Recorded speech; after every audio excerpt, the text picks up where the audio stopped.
Hello students, तो UP board ने 2022-23 session के लिए अपना 30% सिलेबस कम करके सिलेबस जारी कर दिया है। तो आज की वीडियो में हम आपको बताने वाले हैं कि जो सामाजिक विज्ञान है आपका, उसमें आपके कौन कौन से चैप्टर जो हैं वो हट गए हैं जो आपको नहीं पढ़ने हैं, और साथ ही आपको बताएंगे कि 70% के अकॉर्डिंग आपको कौन कौन से चैप्टर पढ़ने हैं जो एग्ज़ाम के लिए इम्पोर्टेंट हैं। तो सबसे पहले हम बात कर लेते हैं जो 30% के अकॉर्डिंग हट गया है। तो सबसे पहले इतिहास की हम बात करें तो इतिहास में आपके यहाँ पर 4 चैप्टर यहाँ पर हटे हैं, ठीक है। 5 चैप्टर हटे हैं इतिहास में। औद्योगिकरण के युग के अंश हैं कुछ। औद्योगिकरण के युग में औद्योगिक क्रांति से पहले एवं औद्योगिक परिवर्तन की गति हट गया, ये आपको नहीं पढ़ना। उपनिवेशों में औद्योगिकरण नहीं पढ़ना। प्रारंभिक उद्यमी और कामगार नहीं पढ़ना। औद्योगिक विकास का अनूठापन नहीं पढ़ना और वस्तुओं के लिए बाजार नहीं पढ़ना। ये 5 आपको नहीं पढ़ने हैं। मुद्रण संस्कृति और आधुनिक विषय से हम बात करें तो यूरोप में मुद्रण का इतिहास नहीं पढ़ना है आपको।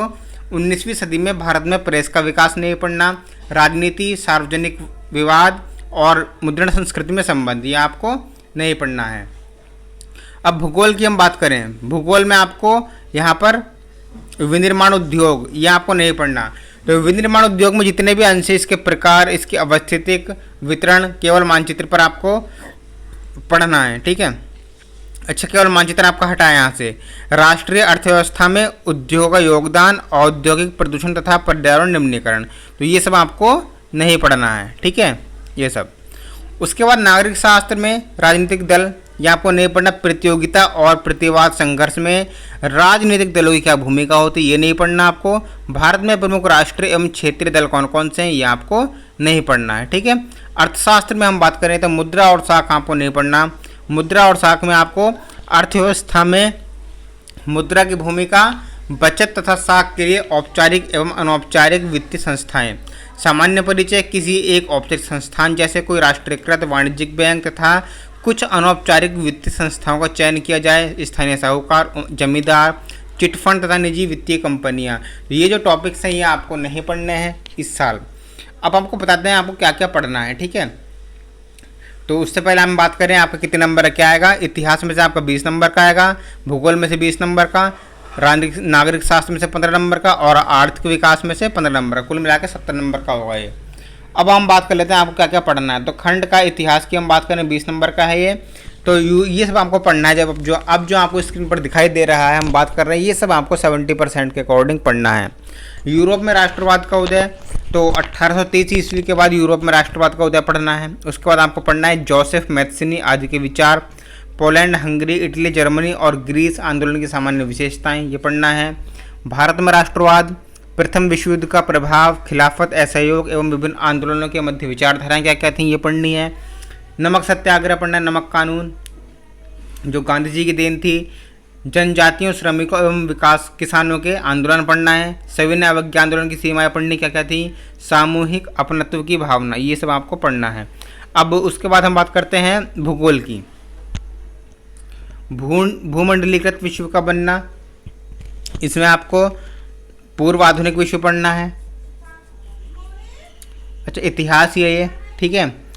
19वीं सदी, विश्व अर्थव्यवस्था, महायुद्धों के मध्य अर्थव्यवस्था, आर्थिक मंदी, घोर निराशा, ये पढ़ना है। विश्व अर्थव्यवस्था का पुनर्निर्माण, ये सब आपको पढ़ना है।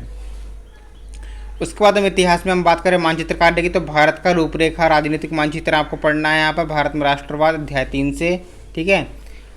यहाँ पर ये सब मानचित्र कार्य। अब भूगोल की हम बात कर लेते हैं। अर्थशास्त्र और इतिहास एक जगह था, अब भूगोल और राजनीति विज्ञान एक जगह होगा। तो भूगोल में से आपका 20 नंबर का आएगा। संस्था इकाई 1 जो है वो 9 नंबर की होगी। संसाधन और विकास से आपको ये सब टॉपिक पढ़ने, इसके प्रकार, प्राकृतिक एवं मानवीय संसाधन नियोजन की आवश्यकता। प्राकृतिक संसाधन एक संसाधन के रूप में भूमि, मिट्टी के प्रकार तथा वितरण, भू उपयोग के प्रारूप में परिवर्तन, भूक्षरण तथा संरक्षण के उपाय, ये सब आपको पढ़ने हैं। वन एवं वन्य जीव संसाधन में आपको भारत में वनस्पति जगत एवं प्राणी जगत, भारत में वन और वन्य जीवन का संरक्षण, समुदाय और संरक्षण, ये सब आपको पढ़ना है। जल संसाधन में आपको ये टॉपिक यहाँ पर पढ़ने हैं। और उसके बाद आपको बताएं वन एवं जीव संसाधन एवं जल संसाधन से बोर्ड परीक्षा में प्रश्न नहीं आएंगे, इसको आपने याद रखना है। ये सिर्फ आपके प्रोजेक्ट में आने वाला है। अब इकाई 2 में आपको क्या पढ़ना है। खनिज एवं ऊर्जा संसाधन में खनिजों के प्रकार, इसका वितरण केवल मानचित्र पर, खनिजों के उपयोग और आर्थिक महत्व, संरक्षण, ऊर्जा संसाधनों के प्रकार, परंपरागत तथा गैर परंपरागत वितरण तथा उपयोग एवं संरक्षण, ये सब आपको पढ़ना है। राष्ट्रीय अर्थव्यवस्था की जीवन रेखाओं में संचार एवं परिवहन के साधनों का महत्व, व्यापार तथा पर्यटन, ये सब आपको पढ़ना है। उसके बाद जो भूगोल का मानचित्र कार्य है ये आपको पढ़ना है। इसके बाद बांध, सलाल, भाखड़ा, नांगल, टेहरी, राणा प्रताप सागर, ये सब बांध आपको पढ़ने हैं। कृषि में केवल पहचान, चावल एवं गेहूं के प्रमुख क्षेत्र, ये सब मानचित्र कार्य है, ये सब आपको मानचित्र के लिए तैयार कर लेना है। ठीक है, अब हम बात कर लेते हैं लोकतांत्रिक राजनीति 2, इसके बारे में हम पढ़ते हैं कि क्या क्या आपको यहाँ पर पढ़ना है। यह आपका राजनीति विज्ञान है, नागरिक शास्त्र। तो इकाई 1 और इकाई 2 में आपको क्या पढ़ना है? सत्ता की साझेदारी एवं संघवाद, इसमें जितने भी टॉपिक हैं ये सब आपको पढ़ने हैं। यहाँ पर लोकतंत्र और विविधता में आपको ये सब टॉपिक पढ़ने हैं। जाति, धर्म और लैंगिक मसले, अध्याय 4 में आपको ये सब टॉपिक पढ़ने हैं। यहाँ पर जितना स्क्रीन पर दिखाई दे रहा है आपको सभी पढ़ना है ये। अध्याय 5 में आपका लोकप्रिय संघर्ष और आंदोलन, उपयुक्त अध्याय केवल प्रोजेक्ट कार्य के रूप में किया जाना, ये सिर्फ आपको प्रोजेक्ट कार्य में होगा, इसको आपको एग्जाम में नहीं आएगा। लोकतंत्र के परिणाम पूरा पढ़ना एग्जाम के लिए। लोकतंत्र की चुनौतियों से ये सारे टॉपिक आपको पढ़ने हैं। उसके बाद आर्थिक विकास की समझ में अर्थशास्त्र में आपको ये पढ़ना है विकास। उसके बाद हम बात कर लेते हैं यहाँ पर भारतीय अर्थव्यवस्था कार्य क्षेत्र में आपको ये सभी टॉपिक पढ़ने हैं। भूमंडलीकृत तथा भारतीय व्यवस्था वैश्वीकरण में आपको ये सभी टॉपिक पढ़ने हैं। उपभोक्ता अधिकार में उपभोक्ता का शोषण कैसे किया जाता है, ये सभी टॉपिक आपको पढ़ने हैं।